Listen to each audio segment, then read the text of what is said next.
जय।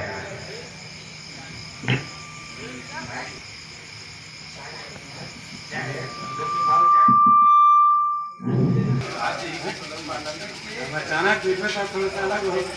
हरे गोपाल नाम हरे हरे गोविंदा नाम, हरे हरे गोपाल नाम, हरे हरे गोविंदा नाम, हरे हरे गोपाल नाम, हरे हरे गोविंदा नाम, हरे हरे गोपाल नाम, गोविंदा नाम, हरे हरे गोपाल नाम, हरे हरे नाम, हरे हरे गोपाल नाम, हरे हरे गोविंदा नाम, हरे हरे गोपाल नाम, हरे हरे गोविंदा नाम, हरे हरे गोपाल नाम, हरे हरे गोविंदा नाम, हरे हरे गोविंदा नाम, हरे हरे गोपाल नाम, हरे हरे गोविंदा नाम, गोविंदा नाम, हरे हरे गोपाल नाम, हरे हरे। देख जब भगवान के भजन में कई आदमी से चुपचाप बैठे थे कि कुछ को नहीं जाने, है ना? चाय पियो, चाय पियो। भगवान के भजन में ताली बजना चाहिए बिल्कुल। दर्शक में से ब्राह्मण निवेदन है कि जहाँ भी बैठे भगवान के किसी भजन होते तो ताली बजना चाहिए। काबर का मन मचल का मोर होना चाहिए। जहाँ कार्यक्रम हो रहा है वहाँ शोर ना होना चाहिए। याद रखना सज्जनों, मंच में कलाकार जो है वो उछल पड़ते हैं जब आपके तालियों में जोर होना चाहिए, जोर होना चाहिए। यदि आप जितना ताली बजाएंगे उतना ही जो भजन में जो बैठे हैं उनका जो हृदय है आनंद से भर उठता है। ऐसा है भगवान के भजन में शक्ति है। और बड़े बुजुर्गों ने कहा है बगीचे में माली का बड़ा महत्व है। जो बगीचा होता है ना फुलवारी, उसमें माली का बड़ा महत्व है। ओठों पे लाली का महत्व है। जो हमारे माँ बहने जो ओठ पे लाली लगाते हैं ना, लिपस्टिक जो बोलते हैं, बड़ा महत्व है। बगीचा पे माली की महत्व है, होठों पे लाली की, भोजन पे थाली की, ससुराल में साली की। उसी प्रकार से मेरे सज्जनों भगवत भजन में ताली की। क्या बात, ताली भरपूर बजाना चाहिए। इससे बहुत फायदा है सज्जनों। आप जितना ताली बजाओगे आपके ब्लड प्रेशर जो है बिल्कुल मस्त मजबूत रहेगा। ताली बजाने से ब्लड प्रेशर जो है ना पूरा चारों तरफ प्रभावित होते हैं, संचार होते हैं, आनंद शरीर स्फूर्ति होते हैं। यार मैं भी भगवान के भजन में ताली तो बजाया हूँ। ताली बजा के देखना बराबर आनंद आएगा। ऐसा भगवान के भजन में बड़ा शक्ति है जी। भगवान के भजन में जिसने सुन लिया भगवान के भजन वो बराबर जीवन जो है उनका यदि अनुसरण कर लिया अपने जीवन में। ऐसे तो कई आदमी से कि रात भर रामायण पढ़े, राम सीता कौन है भाई बहनी के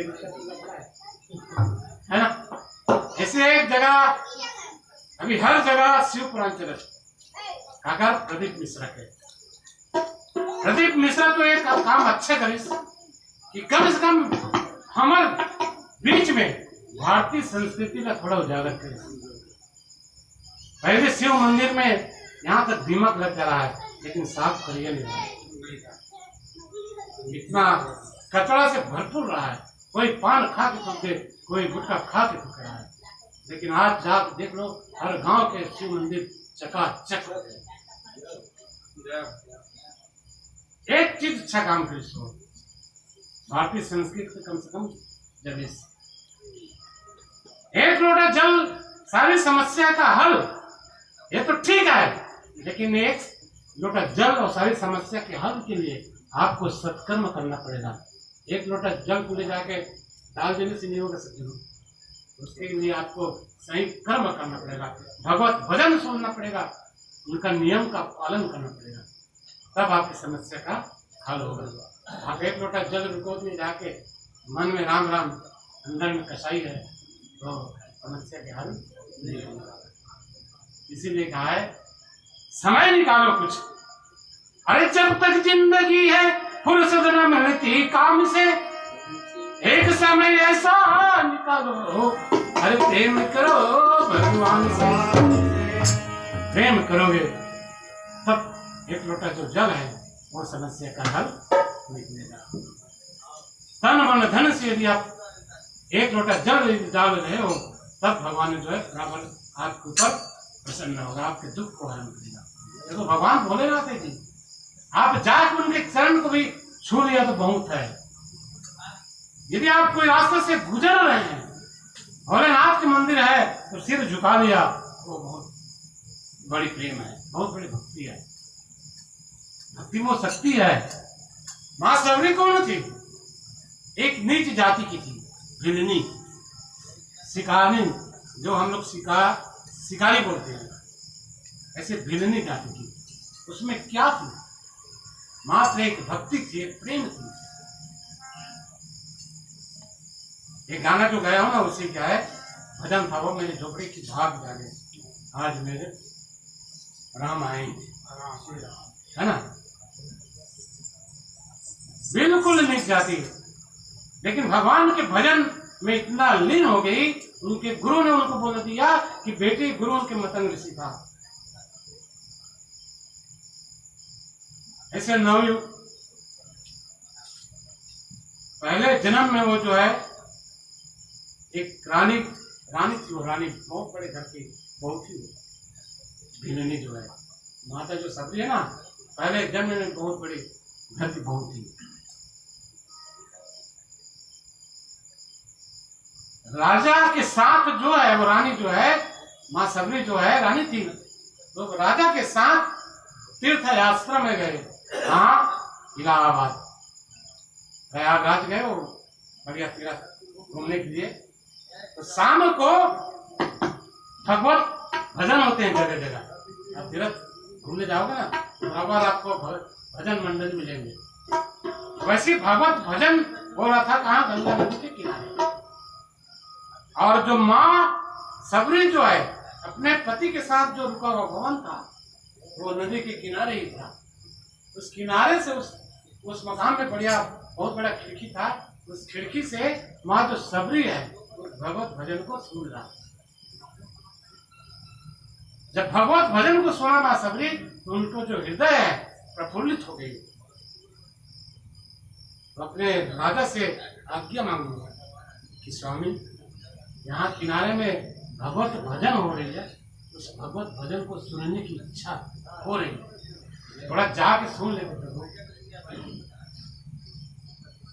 लेकिन वो तो राजा महाराजा है भैया, जिनकी रानी थी बहुत बड़े घर की राजा था, उसके बड़े, और आजकल भी है, बड़े घरानों में बहुओं को बाहर निकलने की आदेश नहीं है। उनके जो पति है, उनके जो स्वामी है, उनको साफ मना कर दिया, हमारे घराने में बेटी बहू को बाहर जाने की इजाजत नहीं है। जो कुछ भी सुनना है यही घर के ही अंदर रह करके सुन। बड़ा सोच हो गई, अब सोच हो गई, सोच में डूब गई। मन में विचार किया, ये भी मानो किस काम किया है। इतने बड़े घर में मैं जन्म लिया हूँ, इतने बड़े घर में मैं ससुराल आया हूँ, ससुराल आई हूँ, उसके बावजूद भी मैं भगवान के नाम को नहीं ले पा रही हूँ। ये भी तन क्या काम का है? जिस तन ने, जिस मुख से आप भगवान के भजन नहीं गा पाए तो ये भी तन किस काम किया है? मन में दुख व सज्जनों, वही गंगा में जा करके जल समाधि ले ली, और जल समाधि लेके इसके समय माँ गंगा से यही वरदान मांगी कि हे गंगा मैया, कि मैं जब भी जन्म लूं और वहां जन्म लूं जहां आपकी भगवान भक्ति कर सकूं, आपके नाम का सुमरण कर सकूं।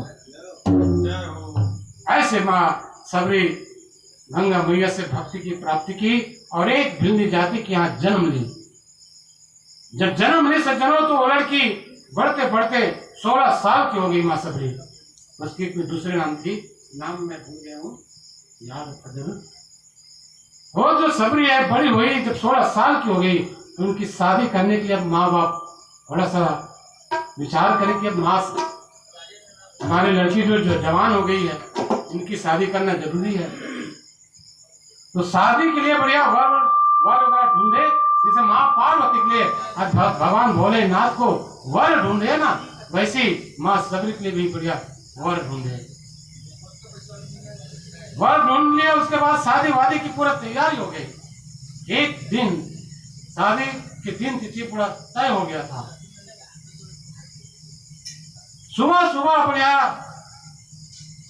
उनकी जो सबरी की जो माँ है अपनी बेटी की बाल संवार रही थी। बाल संवारते बगल में उनकी जानवर जो बंधा हुआ था वो दरवाजे से दिख रहा था। संवारते संवारते माँ सबरी की नजर उस जानवर पे पड़ी। कौन सा जानवर? जहां बकरा और बकरी बंधे हुए थे। सबरी बोली कि माँ, ये जो जानवर जो बंधे हैं, बकरा जो बंधे हैं, इतना जानवर क्यों बांध के रखे हो माँ? ये बेजुबान है, बेकसूर है। उनकी माँ बोली कि बेटी, आपकी 4 दिन के बाद हमारे घर में बारात आने वाली है, आपको ब्याह कर ले जाएगी बेटी। उसी बारात के स्वागत में इस बकरे को बांध के रखे हैं बेटा। इतनी बात को सुनते हैं सज्जनों, तो माँ सबरी के नेत्र से आंसू बह जाते हैं, आंसू बह जाते हैं, आंसू गिरते हैं, रोक नहीं पाते आंसू को। आज शादी मेरी हो रही है, लेकिन इस बेजुबान पशु मारे जा रहे हैं।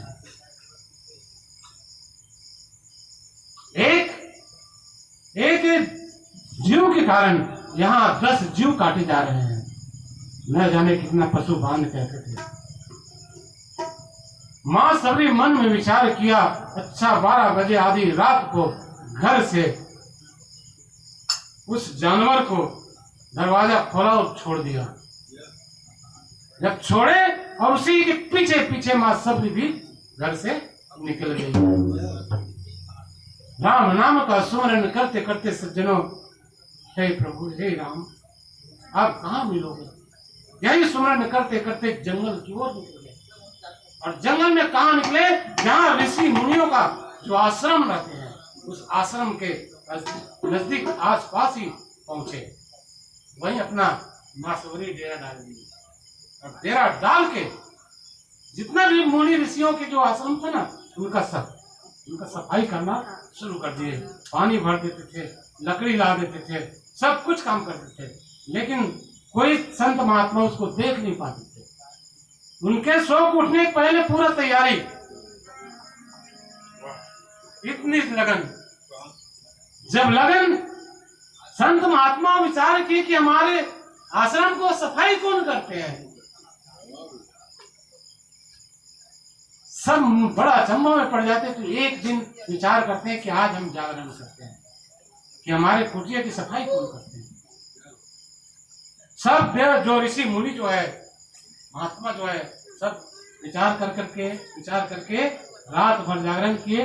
तो माँ सबरी को उस दिन पकड़ लिए। बोले क्यों कन्या, क्या कर रही है?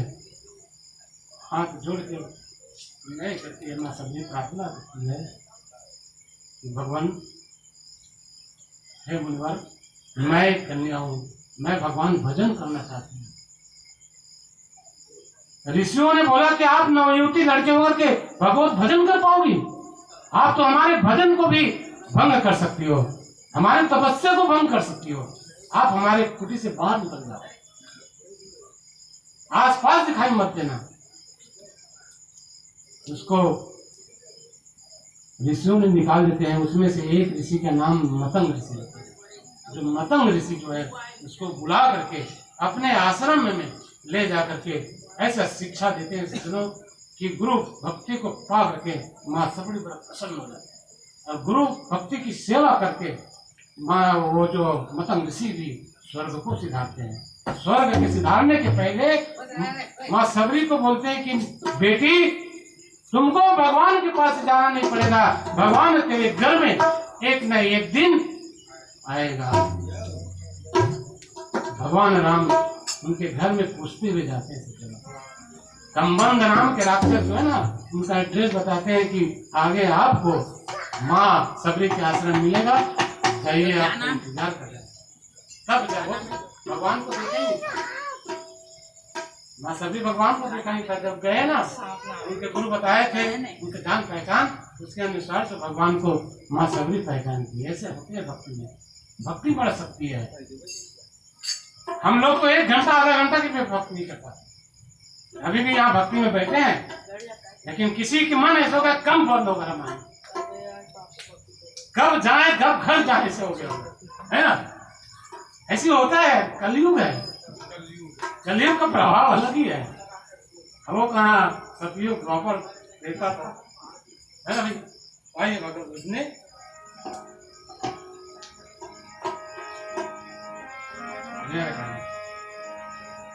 पर अनुहारी ही बरात न भाई, और हंसी करहूं पर पूरी जाई। पूरा देवता जो है सब अलग अलग हो जाओ भैया। अब हमला दूसरा जगह जाना है बारात में, राजा हिमांचल के नगर में जाना है, वहां जाके अपन अपमान भी कराना है। तो अपन सब समाज अलग हो जाओ और